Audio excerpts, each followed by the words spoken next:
কোটা আন্দোলনে হত্যা, শিক্ষার্থী সহ সাধারণ মানুষের উপর হামলা মামলার প্রতিবাদ ও জাতিসংঘের তদন্ত দাবিতে আজ দেশের বিভিন্ন স্থানে প্রতিবাদ করেছে আন্দোলনকারীরা।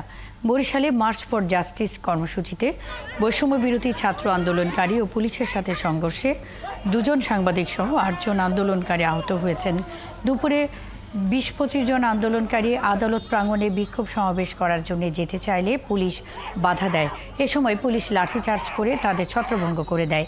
এ ঘটনায় যমুনা টিভির ক্যামেরা পার্সন হৃদয় ও দৈনিক যুগান্তর পত্রিকার ফটো সাংবাদিক শামীম আহমেদ আহত হন।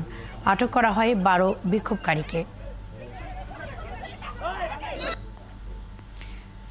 খুলনায় বিভিন্ন স্থানে পুলিশের সাথে বৈষম্য বিরোধী ছাত্র সমাজের একাংশের ধাওয়া পাল্টা ধাওয়া হয়েছে। এ সময় পুলিশ বিভিন্ন স্থান থেকে অন্তত 30 জনকে আটক করে।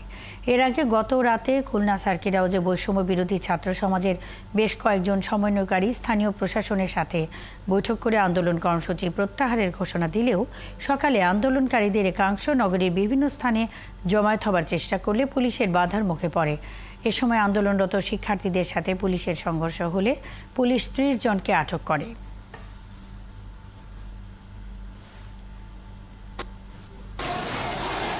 চট্টগ্রামে আইনজীবী সমিতির সামনে অবস্থান নিয়ে প্রতিবাদ কর্মসূচি পালন করে বৈষম্য বিরোধী ছাত্র আন্দোলন।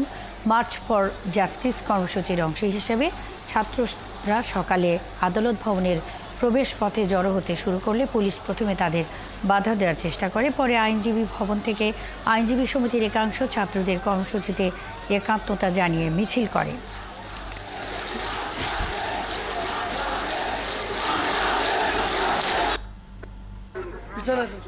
কোটা সংস্কার আন্দোলনে সহিংসতায় শিক্ষার্থী মৃত্যু, নির্যাতন ও ভুয়া মামলায় গণগ্রেপ্তারের অভিযোগ তুলে অবস্থান কর্মসূচি পালন করেছেন রাজশাহী বিশ্ববিদ্যালয়ের জাতীয়তাবাদী শিক্ষক ফোরামের শিক্ষকরা। বেলা 12টায় শিক্ষকরা ক্যাম্পাসের বিভিন্ন সড়কে মৌন মিছিল করেন। দ্রুততম সময়ের মধ্যে শিক্ষার্থীদের উপর হামলায় জড়িত